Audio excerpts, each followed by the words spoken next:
Ici, nous allons parler de l'électricité, l'origine même de l'électricité en Afrique.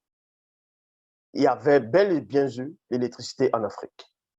Gims, en tout cas, dans ses propos qu'il y avait l'électricité en Afrique, dans l'Antiquité, ceci était vrai. Et même au-delà même de l'Antiquité, il y avait déjà l'électricité en Afrique. On va vous le démontrer. On va aller dans la phase 1, parce qu'il y a deux phases. La phase 1 consiste à démontrer, à parler de l'électricité, et la phase 2 consiste à parler des pyramides. On va aller dans Origine, chapitre 4, au verset, à partir du verset 36. Origine, chapitre 4, verset 36. Comprenez ici que c'était une époque qui s'est déroulée bel et bien en Afrique centrale, bon, en Afrique, et ça s'est produit bien avant ce qu'on appelle la dérive des fragments du continent.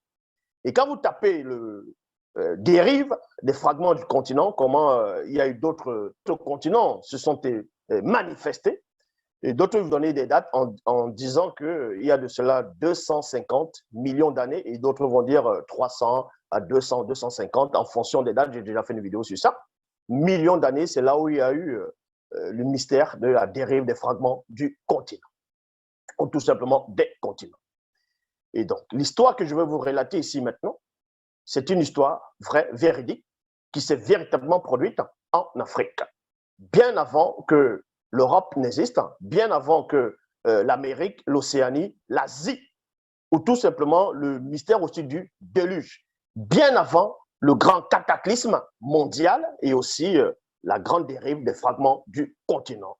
Il y avait déjà une vie en Afrique, il y avait la technologie en Afrique, il y avait la science si avancée que les autres peuples qui n'étaient pas encore dans le plan visible ne pouvaient accéder, ne pouvaient pénétrer cette science. Donc, on va dans Origine, chapitre 4, verset 36. On vous dit ici, alors Pongisset s'éloigna de devant la face du Mutatedi et s'établit sur le territoire le plus mystérieux du continent de Wassé ou Miangadou, bien avant la grande dérive des fragments du continent.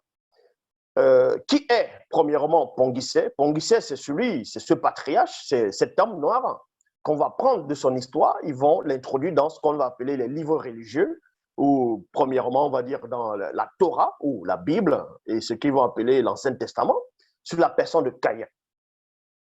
Donc, l'histoire de Caïn, telle que vous voyez dans les Bibles classiques, n'est pas la vraie histoire de Caïn. Parce que le récit on va dire, du déluge de Noé, le récit de la Genèse, en tout cas des Bibles classiques, est un récit sumérien par rapport à la côte d'Adam qui va former Ève. C'est un récit sumérien. Et ce récit sumérien aussi, ils ont copié cela bien aussi sur d'autres peuples au fur et à mesure. Et on vous apprend que Caïn, à un moment donné, il s'est éloigné de la face du Mutatedi. Mutatedi est l'entité qui guide et qui intronise les initiés. Donc, celui aussi, Mutatedi, qui vont prendre de son histoire, ils vont introduire dans les canons, dans les Bibles classiques, ils vont lui donner le nom de l'ange de l'Éternel, le messager de Yahvé Adonai Jéhovah Elohim. Et d'autres aussi diront que l'ange de l'Éternel, c'est une théophanie de Yahvé lui-même. Mais ici, on n'est pas en train de parler de Dieu de la Bible, ou bien le Dieu des Hébreux, ou bien le Dieu d'Israël, ou tout simplement le monde de la croyance. Ici, on va parler de la science, on va parler de l'électricité, on va parler des pyramides, pour voir si Gims s'est gouré ou pas. Parce qu'il y a des choses qu'il a prétendues, certes vraies, et aussi d'autres qui, d'autres maintenant, remettent cela en question.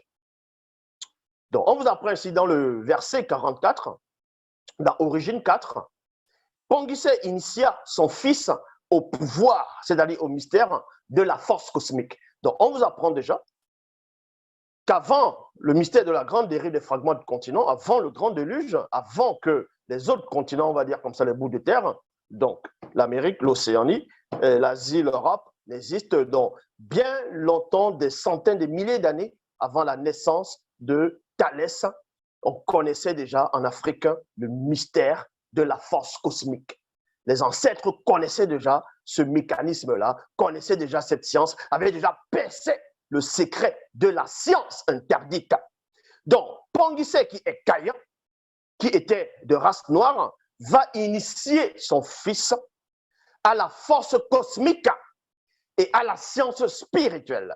Mais il ne va pas s'arrêter là, dans le verset 45, il est dit ici, Pangissé se mit à édifier avec sa famille une immense cité sphérique semblable au globe plutôt terrestre de très grande technologie pourvue d'électricité. Il y a virgule ici. Pourvue d'électricité. Donc, Caïn a bâti une ville, a bâti une cité et il y avait de l'électricité dedans. En gros, l'électricité propre. Non pas l'électricité il n'avait pas besoin du cuivre. Il n'avait pas besoin du cuivre, il n'avait pas besoin d'or, il n'avait pas besoin de tout ce que vous connaissez actuellement ou de ce que Thalès lui-même aurait expérimenté. Les ancêtres connaissaient déjà ces sciences-là, comment récupérer l'énergie propre pour transformer cela, pour se servir de ça. Et cette histoire, ils vont prendre une partie de cette histoire, ils vont l'introduire dans les Bibles classiques, où on vous apprend que Caïn va construire une ville. Il va construire une ville, dans d'autres versions, il va bâtir une cité. Mais la Bible classique s'arrête là. Ils ne vous disent pas en profondeur comment il a fait pour bâtir. Est-ce qu'il était un architecte? Est-ce que c'était un maçon? Est-ce que c'était un électricien? Parce que quand on bâtit une ville, on n'a pas dit ici qu'il a bâti une maison, qu'il a bâti une cabane, qu'il a bâti une case. Non, c'était une ville qu'il a bâtie. Même dans les Bibles classiques, on relate cela. Donc, quand tu bâtis une ville, premièrement, il faut déjà être un architecte. Il faut d'abord savoir comprendre le mystère des plans, comment positionner les plans, ainsi de suite, connaître les mathématiques pour positionner, savoir comment construire. Donc, il fallait qu'il soit un architecte, il devait être un maçon, il devait être un entrepreneur, il devait être un plombier, il devait être un électricien, bref, il devait connaître. Mais il a pris ces choses où? Quand il a bâti cette ville-là. Parce qu'on ne va pas bâtir une ville, on prend des bougies, ou on prend des torches, on prend on va dire des lampes pour mettre dans chaque ville, dans chaque maison ou bien dans les rues. Non. Donc, Pangissé qui est Caïn, bien avant la dérive des fragments du continent, a bel et bien bâti une grande cité, une ville pourvue d'électricité propre. Si avancée que nul dans toutes les époques à venir ne pourrait reproduire. Maintenant, on voit certains youtubeurs qui vont venir insulter Gims, comme je l'ai dit tantôt pendant l'introduction, qui ferait mieux on va dire, de continuer à faire ce qu'il a l'habitude de faire, donc de chanter, de faire rire les gens, de faire amuser les enfants, que l'électricité ne pouvait pas être en Afrique à cette époque, on va dire pendant l'Antiquité. Mais je vous révèle ici que l'électricité a bel et bien existé, bien avant l'Antiquité en Afrique, bien avant la dérive des fragments du continent. C'est en cela où vous n'allez pas trouver des fragments, vous n'allez pas trouver, parce que certains ils vont vous dire, mais pourquoi s'il y avait cette technologie? Si les Égyptiens ont bâti les pyramides et que la pyramide, c'était un récepteur, c'était une antenne pour pouvoir capter, on va dire, d'autres formes de vie dans l'immensité de l'univers, pourquoi on ne retrouve pas les vestiges? Pourquoi on ne retrouve pas les débris? Pourquoi on ne retrouve pas tout simplement cette science-là, cette technologie si avancée dans cette époque-là? C'est pour cela, tout simplement parce qu'il est dit ici, que quand Pangissé a bâti cette cité, cette grande ville de haute technologie, parce que la technologie existait déjà, pourvue d'électricité, si avancée que dans toutes les époques, c'est quoi? On parle aussi dans le futur. On parle de cette époque actuelle. Et même l'époque à venir, personne ne pourra reproduire. Donc, le fait que tu ne puisses reproduire dans le secret, dans les phrases initiatiques, c'est pour vous montrer que vous n'allez pas trouver cette technologie-là. Vous aurez beau faire des recherches, des archéologues, aller chercher en Afrique, vous n'allez pas trouver cette science.